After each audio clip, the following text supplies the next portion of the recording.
குட்டி அறிவுரை. நான் கேட்டு தெரிஞ்சது. நிறைய பேர் பார்த்துருப்பீங்க, ஃபேஸ்புக்லேயே யூடியூப்லலாம் பார்த்துருப்பீங்க. இருந்தாலும் தெரியாதவங்களுக்காண்டி இந்த ஒரு பதிவு.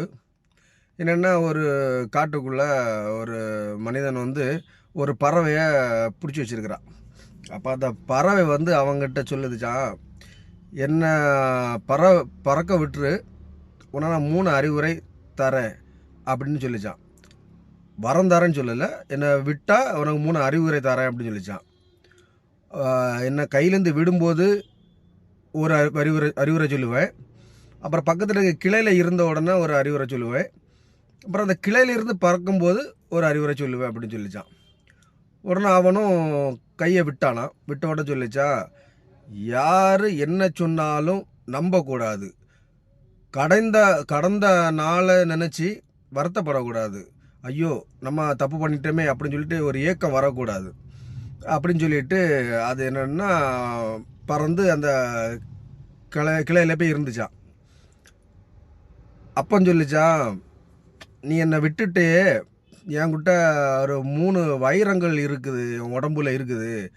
நீ அதை என்னை பிடிச்சி கொன்று இருந்தேன்னா உனக்கு அந்த வைரம் கிடச்சிருக்குமே, நீ கோடீஸ்வரன் ஆயிருப்பே அப்படின்னு சொல்லிச்சான்.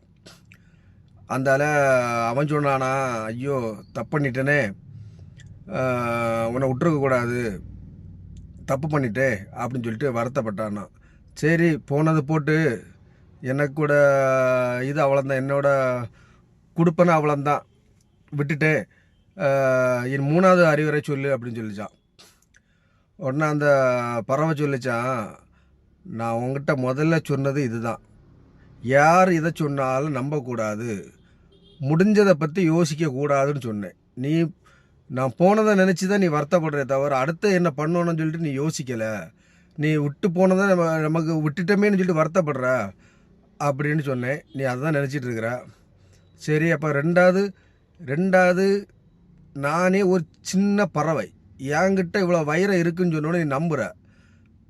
அப்போ நீ உன்னோட மூடத்தனமாக எவ்வளோ இருக்குது. யார் என்ன சொன்னாலும் நம்பக்கூடாது, நீ சுய அறிவோட யோசின்னு சொன்னேன். நீ அதுவும் யோசிக்கலை அப்போ அப்படின்னு சொல்லிச்சான். சொல்லிட்டு இருக்கும்போது அவன் சொன்னானா, சரி 3வது உள்ளதாவது சொல்லு அப்படின்ட்டு.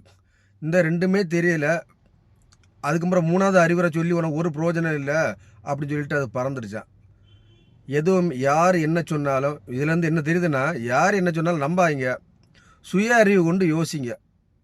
அதுதான் அந்த கதையோட கரு.